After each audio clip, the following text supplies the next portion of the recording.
Guys welcome back to our channel. അപ്പോൾ guys നമ്മളങ്ങനെ രാവിലെ പോയി ഒരു 5 മണിയായപ്പോൾ നമ്മൾ പളനിയിൽ പോയി തൊഴുതു. ആക്ച്വലി ഇപ്പോൾ ഫോണൊന്നും അലൗഡ് അല്ല, പിന്നെ നമ്മൾ കൊണ്ടുപോയില്ല, കാരണം കുട്ടികളെ അഡ്ജസ്റ്റ് ചെയ്ത് നമുക്ക് ഭയങ്കര ബുദ്ധിമുട്ടാവും. അപ്പോൾ അതുകൊണ്ട് നമ്മൾ എന്തായാലും മുകളിൽ കയറ്റാൻ പറ്റില്ല, അലൗഡ് അല്ലല്ലോ. അങ്ങനെ കഴിഞ്ഞു, പെട്ടെന്ന് തന്നെ റൂമിലെത്തി. ഇപ്പോൾ വന്നിട്ട് 8 മണിയായി. ഇനിയിപ്പോൾ നമ്മൾ ഇവിടുന്ന് പോവാണ്. ആക്ച്വലി പളനിയിൽ 2 ദിവസത്തെ സ്റ്റേ ആണ് നമ്മൾ പ്ലാൻ ചെയ്തിട്ടുണ്ടായിരുന്നത്. കാരണം ഒന്ന് റെസ്റ്റ് ചെയ്തിട്ട് പോകാം, കാരണം ഏട്ടൻ തന്നെ ഡ്രൈവും കാര്യങ്ങളൊക്കെ ചെയ്യുന്നതെന്ന് ഓർത്തിട്ടു. പിന്നെ നമ്മൾ വിചാരിച്ചു എന്തായാലും എത്രയും പെട്ടെന്ന് വെച്ചാൽ ഒരു 8 മണിയായപ്പോൾ നമ്മൾ എല്ലാം കഴിഞ്ഞിട്ട് റൂമിലെത്തിയെങ്കിൽ പിന്നെ നമ്മൾ എന്തിനാണ് പിന്നെ ഒരു ദിവസം ലേറ്റ് ആക്കുന്നത്. ഇപ്പോൾ പിടിച്ചിട്ടുണ്ടെങ്കിൽ നമ്മൾ രാത്രിയിൽ വീട്ടിൽ ചെല്ലും, പിന്നെ രാത്രി നൈറ്റ് ഡ്രൈവ് നമുക്ക് വേണ്ടല്ലോ എന്ന് ഓർത്തു. അങ്ങനെ ഞങ്ങളിതേ റൂമൊക്കെ വെക്കേറ്റ് ചെയ്ത് ഇറങ്ങി. ഇതൊക്കെ എന്ന് പറഞ്ഞാൽ നമ്മൾ ഇട്ട തുണികൾ, ലൈക്ക് 3 ജോഡി വെച്ചിട്ട് നമ്മൾ 4 പേര് ഇട്ടിട്ടുള്ളൂ. അതെല്ലാം കഴുകാനുള്ളതൊക്കെ ഞാനൊരു കൂടിനകത്തോട്ട് സെപ്പറേറ്റ് മാറ്റിയിട്ട് ബാക്കി ലഗേജൊക്കെ അതുപോലെ അനക്കാതെ വെച്ചിട്ടുണ്ട്. അപ്പോൾ അത് ചുമ്മാ വണ്ടിയിൽ ഡിക്കിലോട്ട് വെച്ചാൽ മതിയല്ലോ എന്ന് ഓർത്തു കേട്ടോ. അങ്ങനെ നമ്മൾ തിരിച്ച് പുറപ്പെട്ടിട്ടുണ്ട്. അപ്പോൾ ഈ ഒരു വഴിയെന്ന് വെച്ചിട്ടുണ്ടെങ്കിൽ ഞാൻ ഇതുവരെ കാണാത്തൊരു വഴിയാണ്. നമ്മുടെ ഗൂഗിൾ അമ്മച്ചി തന്നെയാണ് നമ്മളെ കൊണ്ടുപോകുന്നത്. നമ്മൾ ഓർക്കുന്ന മൂന്നാർ കട്ട് ചെയ്ത് നേരെ കോട്ടയത്തേക്ക് പോകാന്നുണ്ട്. നമ്മൾ ഒരു ജില്ല കവർ ചെയ്താൽ മതിയല്ലോ എന്നോർത്തിട്ടാണ് കേട്ടോ. അപ്പോൾ ഫുഡൊന്നും നമ്മൾ കഴിച്ചിട്ടുണ്ടായിരുന്നില്ല. നമ്മൾ പളനിയിൽ തൊഴുതിറങ്ങിയപ്പോഴത്തേക്ക് അവിടെ പുളിയണം എന്ന് പറഞ്ഞിട്ടൊരു സംഭവം ഉണ്ട്, അപ്പോൾ ചോറാണ്, അത് നമ്മൾ കഴിച്ചു. അപ്പോൾ അതുകൊണ്ട് ബ്രേക്ക്ഫാസ്റ്റ് ഇച്ചിരി ലേറ്റ് ആയിട്ടാണ്. പക്ഷേ കുഞ്ഞിപ്പാറ് ഫീഡിങ് തന്നെയായിരുന്നു, അതുകൊണ്ട് തന്നെ അവൾ ആ ടൈമിൽ ഉറങ്ങായിരുന്നുണ്ട്. പിന്നെ എരിവും ഉണ്ട് ആ സാധനത്തിന്, അതുകൊണ്ട് നമുക്ക് കൊടുക്കാൻ പറ്റില്ല. അപ്പം നമ്മൾ ഒരു ഹോട്ടലിൽ കയറിയിട്ട് പൊങ്കലാട്ടോ ഞാൻ കഴിച്ചത്. ചങ്കുട്ടിയും ചേട്ടനും പൊങ്കലും പിന്നെ ഈ മസാല ദോശയല്ല നെയ് റോസ്റ്റ് മേടിച്ച് തന്നിട്ടുണ്ടായിരുന്നു. അങ്ങനെ അവിടുന്ന് ഫുഡൊക്കെ കഴിച്ചു, നല്ല ഫുഡായിരുന്നു. അങ്ങനെ ഇറങ്ങി കാത്തിരുന്നൊരു സാധനം അങ്ങനെ എൻ്റെ കൺമുന്നിൽ കിട്ടി. നമ്മളൊരു വട്ടം പളനിക്ക് വന്നപ്പോൾ ഇത് കഴിച്ചപ്പോൾ ഭയങ്കര ടേസ്റ്റ് എന്ന് വെച്ചാൽ ഭയങ്കര ടേസ്റ്റ് ആയിരുന്നു കേട്ടോ. അപ്പോൾ അതുകൊണ്ട് നമ്മൾ നോക്കി, പക്ഷേ എങ്ങും കിട്ടിയിട്ടുണ്ടായിരുന്നില്ല. അവസാനം തമിഴ്നാട് കഴിയുന്നതിന് ആ ഒരു ഏരിയ കഴിയുന്നതിന് മുന്നേ കിട്ടി. പക്ഷെ അതിൽ അത്രയും വലിയ ടേസ്റ്റില്ല. നമ്മൾ ഈ ചക്കയ്ക്കൊക്കെ മഴക്കാലത്ത് വെള്ളം പിടിക്കൂല, അതുപോലൊരു ഫീല്, മൊത്തം വെള്ളം പോലെ തോന്നി, മധുരമൊന്നും അങ്ങനെ ഒരു വികാരം തോന്നിയില്ല കേട്ടോ കഴിച്ചിട്ട്. അങ്ങനെ കുറച്ച് നേരം ട്രാവൽ ചെയ്ത് കഴിഞ്ഞപ്പോൾ നമ്മളിത് ഫോറസ്റ്റ് ഏരിയയിലോട്ട് കയറി. ഇവിടെ നല്ല ആനശല്യമുള്ള സ്ഥലമാണ്.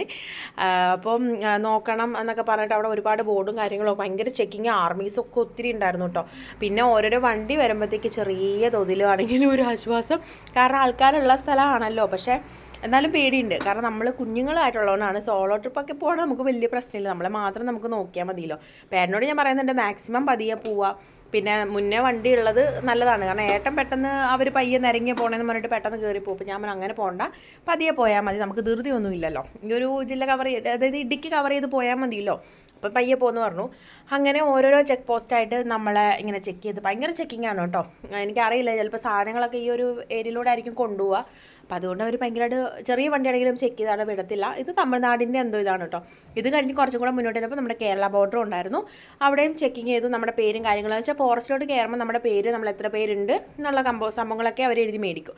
എനിക്ക് കുറച്ച് കുരങ്ങന്മാർ നമ്മുടെ കാറിൻ്റെ അവിടെ വന്നിരുന്നു, ഒന്നും കിട്ടത്തില്ലെന്ന് മനസ്സിലായപ്പോൾ അവർ ആ ഒരു വണ്ടിയുടെ കീഴെ പോയിരുന്നു കേട്ടോ. പിന്നെ നമ്മൾ അങ്ങനെ കുറേ ദൂരം പോയപ്പോൾ ആദ്യത്തെ വാട്ടർഫോൾ ഇത് കണ്ടപ്പോൾ നമ്മുടെ അതിരപ്പള്ളി എനിക്ക് ഓർമ്മ വന്നിട്ട്, അവിടുത്തെ ചേട്ടന്മാരൊക്കെ എനിക്ക് വീഡിയോ എടുക്കാൻ വേണ്ടി അവർ പാവം പണി നിർത്തി മാറി നിന്ന് വന്നു, നല്ല ചേട്ടന്മാരായിരുന്നു. അങ്ങനെ ഞങ്ങളിതേ കുറച്ചുകൂടെ മുന്നോട്ട് അങ്ങനെ മാറുകയാണ്. അവിടെ ഇറങ്ങണം എന്നൊക്കെ ഉണ്ടായിരുന്നു, പക്ഷെ നടന്നില്ല. അങ്ങനെ ദേ ഈ ഒരു ലൊക്കേഷൻ ചങ്കുട്ടിയുടെ ഫസ്റ്റ് പളനി പോക്കിന് നമ്മൾ 3 ട്രിപ്പ് പോയിട്ടുണ്ടായിരുന്നു. അപ്പോൾ ആ ഒരു സംഭവത്തിനകത്തുള്ള ലൊക്കേഷനാണ്. അവിടെ ഒരു വെള്ളച്ചാട്ടം ഉണ്ട്, പക്ഷേ കുഞ്ഞുങ്ങൾ മടിയിലിരിക്കുകയാണ്, രണ്ടുപേരും നല്ല ഉറക്കമാണ്. പിന്നെ ഞങ്ങൾക്ക് അവിടെ ഇറങ്ങാൻ തോന്നിയില്ല, കുറച്ചും കൂടെ കഴിയുമ്പോഴത്തേക്ക് ഇറങ്ങാമെന്നും പറഞ്ഞു. ചങ്കുട്ടി പുറകിൽ നല്ല ഉറക്കമാണ്. പിന്നെ ചങ്കുട്ടിയുടെ പുറകിലിരുത്തിന് ഒരുപാട് പേർക്ക് വിഷമം ഉണ്ടായിരുന്നു കേട്ടോ. അവന് ഏറ്റവും കംഫർട്ട് സോൺ അതായിരുന്നു. അവന് ഫ്രണ്ടിലിരിക്കാനൊന്നും കാണാൻ പറ്റില്ല, ഒന്നാമത്തെ കാര്യം ബെൽറ്റ് ഇടണം, എല്ലാം ഇറിറ്റേഷൻ ആയിരുന്നു. അവൻ ഏറ്റവും കംഫർട്ടായിട്ട് ഞങ്ങളുടെ രണ്ടുപേരും ഇടയ്ക്ക് വന്ന് നിന്ന് അങ്ങനെയൊക്കെയാണ് അവൻ ഉണർന്നിരിക്കുമ്പോൾ. ഉറങ്ങുമ്പോൾ കുഞ്ഞ് നല്ലപോലെ നിവർന്ന് പുതപ്പൊക്കെ പുതച്ച് കിടന്ന് ഉറങ്ങാനും പറ്റുന്നുണ്ടായിരുന്നു. പിന്നെ ഇടയ്ക്ക് ശങ്കറിൻ്റെ ഫ്രണ്ട് എടുത്ത് ഞാനും കുഞ്ഞിപ്പാറും കൂടെ ബാക്കിലും പോകുമായിരുന്നു കേട്ടോ. അല്ലാതെ അവൻ അങ്ങനെ എടുത്താന്നല്ല, നമുക്ക് വേറെ ആരും ഇല്ലായിരുന്നു നമ്മുടെ കൂടെ വരാനും. പിന്നെ നമുക്ക് ഇങ്ങനെ പോകുന്നതല്ല കുറച്ചും കൂടെ രസം. പിന്നെ അവർ രണ്ടുപേരും ഉണർത്തി കുറച്ചൊക്കെ കഴിഞ്ഞപ്പോഴത്തേക്ക് വേറൊരു വാട്ടർഫോൾ കണ്ടു, കുഞ്ഞൊരു വാട്ടർഫോൾ, ഒട്ടും നമുക്കൊരു പേടിക്കണ്ടല്ലോ, കൊച്ചുങ്ങളെയൊക്കെ നമുക്ക് ധൈര്യമായിട്ട് ഇറക്കാം എന്നുള്ളൊരു സംഭവം. അപ്പോൾ ഇവിടെ വന്നു, ദേ എന്തൊരു തണുപ്പാന്ന് പറയാം വെള്ളത്തിൽ. ഏട്ടാ കുറച്ച് കയ്യിലെടുത്ത് നോക്കിയിട്ട് ഭയങ്കര തണുപ്പായിരുന്നു. അവിടെ ഇങ്ങനെ വന്നു, കുഞ്ഞിപ്പാറും ആദ്യമായിട്ടോ വാട്ടർഫോൾസ് കാണുന്നത്. അത് കണ്ട് കുറച്ച് അവിടെ നിന്ന് ഫോട്ടോയൊക്കെ എടുത്തു. പിന്നെ ദേ വീണ്ടും ഞങ്ങളങ്ങനെ വണ്ടിയിൽ കയറി. കുഞ്ഞിപ്പാറുവിന് ഭയങ്കര ചടവാണ് ഉറക്കത്തിൻ്റെ, അവർ തണുപ്പ് വരുന്നവരുള്ള നല്ല ഉറക്കമാണ്. പിന്നെ നമ്മൾ മൂന്നാറിലോട്ട് പിടിക്കുകയാണ്. അപ്പോൾ ഇവിടെ ഈ ഒരു മരത്തെ നിറച്ച് റെഡ് ഫ്ലവേഴ്സ് കേട്ടോ. നമ്മൾ പണ്ടൊക്കെ സ്കൂളിലൊക്കെ ഉണ്ടായിരുന്നു, നമ്മുടെ ക്ലാസ്മേറ്റ് സിനിമയ്ക്കകത്തുണ്ട് ഈ ഒരു സംഭവം, കാത്തിരുന്ന പെണ്ണല്ലിയ പാട്ടിനകത്തുണ്ട് കേട്ടോ. അപ്പോൾ അതൊക്കെ ഞങ്ങൾ ഇങ്ങനെ നഖമൊക്കെ കൊട്ടിക്കൂല, അതിലെ പൂ വെച്ചിട്ട്. അപ്പോൾ അതൊക്കെ ഒരു നൊസ്റ്റാ ഫീല്. പിന്നെ അതാ ഈ ഒരു ഏരിയ ഒക്കെ ആയപ്പോഴത്തേക്കും ഒരു ആശ്വാസം, നമ്മുടെ കേരളത്തിൽ നമ്മൾ വന്നിരിക്കുകയാണ്. ഇനി നമ്മൾ മൂന്നാർ പിടിക്കാനുള്ള ഓട്ടമാണ് കേട്ടോ. അപ്പോൾ ഇവിടെ ഇങ്ങനെ വണ്ടി വന്ന് കിടപ്പുണ്ട്. വേറെ ഒന്നല്ല, നമ്മുടെ ഈ ചായ തേയിലയുടെ ഈ ഒരു ഇല പറിക്കൂലേ, അപ്പോൾ അതിന് കുറച്ച് ഈശുമാരൊക്കെ അങ്ങേ അറ്റത്ത് നിൽപ്പുണ്ട് കേട്ടോ. പക്ഷേ ഇതൊക്കെ കാണുമ്പോൾ എന്ത് രസമാണ് ഗൈസ്. പേടിയൊക്കെ മാറി പിന്നെ എനിക്ക് അങ്ങോട്ട് ഭയങ്കര ഇഷ്ടമായി കേട്ടോ.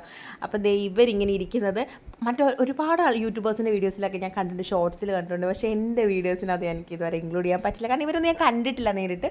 അപ്പോൾ ഇങ്ങനെ ഒരു കൂട്ടം ആൾക്കാർ നമ്മളിങ്ങനെ ടി വിയിലൊക്കെ കാണുന്ന പോലെ അവിടെ ഇങ്ങനെ ജോലി ചെയ്യുന്നതൊക്കെ കണ്ടു ഞാൻ. പക്ഷെ നല്ല രസമുണ്ട് കേട്ടോ, അവരുടെ കോസ്റ്റ്യൂംസൊക്കെ ആണെങ്കിലും അത് എല്ലാം അതുപോലെ തന്നെ ഉണ്ട്. അപ്പോൾ നല്ല സീനറീസൊക്കെ വന്നത് തുടങ്ങി. നല്ല മഴയുണ്ടായിരുന്നു കേട്ടോ, അത്യാവശ്യം നല്ല മഴയുണ്ടായിരുന്നു. അപ്പോൾ വെള്ളച്ചാട്ടങ്ങളൊക്കെ ലൈറ്റായിട്ട് അവിടെ ഇവിടെയൊക്കെ ഉണ്ട്. കഴിഞ്ഞ പ്രാവശ്യം അതായത് ചങ്കൂട്ടിയായിട്ട് വന്നപ്പോഴത്തേക്ക് ഇതൊന്നും എൻ്റെ കണ്ണിൽ പെട്ടില്ല എന്നുള്ളതാണ്. കാരണം മൂക്കുമുട്ട കിടന്ന് ഉറക്കമായിരുന്നു ഗൈസ്. ഓരോരോ ഡെസ്റ്റിനേഷൻ എത്തുമ്പോൾ ഏട്ടൻ വന്ന് വിളിക്കുമ്പോഴാണ് നമ്മൾ ഉണരുക. അന്നൊക്കെ പറഞ്ഞാൽ ട്രാവലറല്ലേ, അത്യാവശ്യം കംഫർട്ടായിട്ട് നമ്മളവിടെ നിന്ന് ഉറങ്ങുകയും ചെയ്യും. പിന്നെ ഏട്ടൻ എനിക്ക് അവിടെ ഇവിടെ എല്ലാം നിർത്തി തന്നു കേട്ടോ വീഡിയോസ് എടുക്കാൻ വേണ്ടിയിട്ട്. കാരണം എന്താ, നമ്മുടെ സൗകര്യത്തിനല്ലേ നമ്മൾ പോകണത്, അപ്പോൾ നമുക്ക് മറ്റുള്ള ഒരാളുടെ ബുദ്ധിമുട്ടാവുന്ന നോക്കണ്ടല്ലോ. അപ്പോൾ എനിക്ക് എല്ലാവരും എന്ത് രസമാണ് ഗൈസ്, സത്യം പറഞ്ഞാൽ പോകാനേ തോന്നുന്നില്ലേ. അവിടെ പ്ലാൻ ചെയ്ത് ഞങ്ങൾ അവിടെ നിന്ന് സ്റ്റേ ചെയ്താലോ എന്ന്. കാരണം നമ്മൾ ഓൾറെഡി ഒരു ദിവസം മുന്നേ തന്നെ ഇറങ്ങുകയും ചെയ്തു. പിന്നെ നല്ല തണുപ്പത്ത് നല്ല മാഗി നൂഡിൽസ് കഴിച്ചു. മാഗി കേട്ടോ, ഇപ്പിയല്ല. അപ്പോൾ അത് നല്ല സുഖമായിട്ട് ഈ ഒരു തണുപ്പ് മഴ ഒരു സമയത്ത് ഇതൊക്കെ കഴിച്ച്. സത്യം പറഞ്ഞാൽ എന്തിനാണ് ഇത് അവിടെ ഇങ്ങനെ ഒരു ലഹരി വസ്തു പോലെ ഇങ്ങനെ വെച്ചേക്കാണ്. എല്ലാ കടകളും ഉണ്ട്. നമുക്ക് സത്യമായിട്ട് ഭയങ്കര ഒരു ഫീൽ, ഒരു ചൂട് കാപ്പിയൊക്കെ കുടിക്കണ ഒരു എഫക്റ്റ്. അങ്ങനെ അതൊക്കെ കഴിച്ചു. നല്ല ഒരു പ്ലസൻ്റായി ഞങ്ങൾ ആ തണുപ്പിൽ നിന്നൊക്കെ ഒരു ഇച്ചിരി റിലീഫ് കിട്ടി. അങ്ങനെ നേരെ ഓടി അവസാനം നമ്മൾ ടൗണിലെത്തി. ഇവിടെ ഞങ്ങൾക്ക് ഒരുപാട് തപ്പിയൊരു സംഭവമാണ് നമ്മുടെ ചോക്ലേറ്റ് കേട്ടോ. ഫാക്ടറി ചോക്ലേറ്റ് നോക്കി ഒത്തിരി കടകൾ നോക്കി. പക്ഷേ ആ കഴിഞ്ഞ പോർഷൻസ്, അതായത് നമ്മൾ ഈ പണ്ട് കറങ്ങാൻ പോയ സമയത്തൊക്കെ അവിടെ ഇവിടെ എല്ലാം ഒത്തിരി ഉണ്ട്. പക്ഷെ അങ്ങോട്ടൊന്നും നമ്മൾ പോയില്ല, കാരണം നല്ല മഴയുണ്ട്, കുട്ടികളെ കൊണ്ട് ഇറങ്ങണ്ട, തണുപ്പല്ലേ എന്നൊക്കെ ഓർത്ത്. പിന്നെ നമ്മൾ വീട്ടിലോട്ട് പോകാമെന്ന് പ്ലാൻ ചെയ്തു. അങ്ങനെ ഞങ്ങൾ അവിടെ നിന്ന് ലൊക്കേഷൻ ഇട്ട ടൈമിലാണ് ആ ഒരു ഉപ്പിലിട്ട സാധനങ്ങളൊക്കെ കണ്ടു. അപ്പോൾ അത് മേടിക്കണം എന്നുണ്ടായിരുന്നു, പക്ഷേ വേണ്ടാന്ന് ഓർത്തു. എന്തിനാ വെറുതെ, അല്ലെങ്കിൽ മാങ്ങയെല്ലാം നിന്ന് എൻ്റെ പല്ലെല്ലാം പൊളിച്ചിരിക്കുക. പിന്നെ നമ്മളിതേ ഒരു ഡാം കണ്ടു കേട്ടോ. ഇത് വഴിതെറ്റി വന്നതാണേ, ഒരു വഴി ക്ലോസ് ആക്കിയപ്പോഴത്തേക്ക് വേറെ വഴി ഏതാണ്ട് കയറി വന്നതാണ്. അപ്പോൾ നമ്മൾ ഡാം കണ്ട് അപ്പുറത്ത് വെള്ളമൊന്നും പറഞ്ഞ് ഞാൻ പിടിക്കാൻ പോയപ്പോൾ ഏട്ടൻ മരടി മണ്ടി ഡാമിൻ്റെ ഇപ്പുറത്തെ വെള്ളമുള്ള അപ്പുറത്തെ ഷട്ടർ വന്ന്. സത്യമാണ് കേട്ടോ, നമ്മൾ ടി വിയിലൊക്കെ കാണാറില്ലേ. അങ്ങനെ ഞങ്ങൾ ഡാം കയറി എന്തായാലും ഇറങ്ങി. അത് കഴിഞ്ഞപ്പോഴത്തേക്ക് ഒരു ഓട്ടോച്ചേട്ടന്മാരൊക്കെ വന്നപ്പോഴത്തേക്ക് അവരോട് ഞങ്ങൾ ചോദിച്ചു, ചേട്ടാ ഇതിലെയാ പോകണ്ടേന്ന് ചോദിച്ചപ്പോഴത്തേക്ക് പറഞ്ഞു ഇന്നപോലെ ആ വഴി ക്ലോസ് ചെയ്തതാണ്, അപ്പോൾ ഞങ്ങൾ വേറെ വഴി പോകാൻ പറഞ്ഞു. അങ്ങനെ ഞങ്ങൾ കുറേ ഓടി ഒരു 3 മണിയായപ്പോഴത്തേക്ക് ബിരിയാണി ഉണ്ടോ ചേട്ടാന്ന് ചോദിച്ചൊരു കടയിലോട്ട് കയറി. അങ്ങനെ അവിടെ കയറി കഴിച്ചു. പിന്നെ കുഞ്ഞിപ്പാറിനൊരു ചെറിയ ബൗളിൽ കുറച്ച് ചോറും കറികളൊക്കെ തന്നോട്ട്. അതിനൊന്നും അവർ പൈസ എടുത്തിട്ടുണ്ടായിരുന്നു. കുഞ്ഞിപ്പാറിന് നമ്മൾ മേടിച്ച ഫുഡിനൊന്നും ആരും പൈസ എടുത്തിട്ടില്ല, കാരണം ഇച്ചിരിയല്ല നമ്മൾ പറയണുള്ളൂ. അവർ പാവം തന്നെ ഉണ്ടാക്കി തരും കേട്ടോ. അപ്പോൾ നല്ല ബിരിയാണി ആയിരുന്നു കേട്ടോ, നല്ല ടേസ്റ്റ്. പിന്നെ നമ്മുടെ നാട്ടിൽ നിന്ന് കഴിക്കുന്നതിൻ്റെ എഫക്റ്റ് വേറൊന്നാണ് അല്ലേ, നമ്മുടെ ഒരു സ്റ്റൈൽ ടേസ്റ്റാണ് നമുക്ക് ഏറ്റവും കൂടുതൽ പിടിക്കുക. അപ്പോൾ അങ്ങനെ അതൊക്കെ കഴിച്ചു. പിന്നെ കുഞ്ഞിപ്പാറ് ഇവിടെ സ്വന്തമായിട്ട് അവളുടെ ബൗളിലെ ചോറൊക്കെ വാരി തിന്നാൻ ശ്രമിക്കുന്നുണ്ട്. പിന്നെ അവൾ നമ്മൾ ഇറങ്ങി. ഞങ്ങൾ പോകുന്ന വഴിയിലെ ലാസ്റ്റത്തെ ഒരു ഇച്ചിരി കാണത്തക്ക രീതിയിലുള്ളൊരു വെള്ളച്ചാട്ടമായിരുന്നു കേട്ടോ മണ്ടയ്ക്കൂന്ന് വന്നുകൊണ്ടിരുന്നത്. ഞാൻ ഓർക്കരുന്നത് എവിടെ വന്ന് പതിക്കുന്നതെന്നൊക്കെ ഇങ്ങനെ വിചാരിച്ചിരിക്കുകയായിരുന്നു. പിന്നെ ഏട്ടനോട് ആസ് യൂഷ്വൽ പയ്യെ പോയാൽ മതി എന്ന് പറഞ്ഞ് അവസാനം രാത്രിയായി ഗൈസ്. വഴിതെറ്റിയൊക്കെ വന്നപ്പോഴത്തേക്ക് അങ്ങനെ കോട്ടയം എത്തിയപ്പോഴത്തേക്ക് നീട്ടിയൊരു ദീർഘശ്വാസം വിടലായിരുന്നു. കാരണം നമുക്ക് എത്രയായാലും നമ്മുടെ നാട്ടിലെത്തുമ്പോഴല്ലേ ഒരു സുഖം.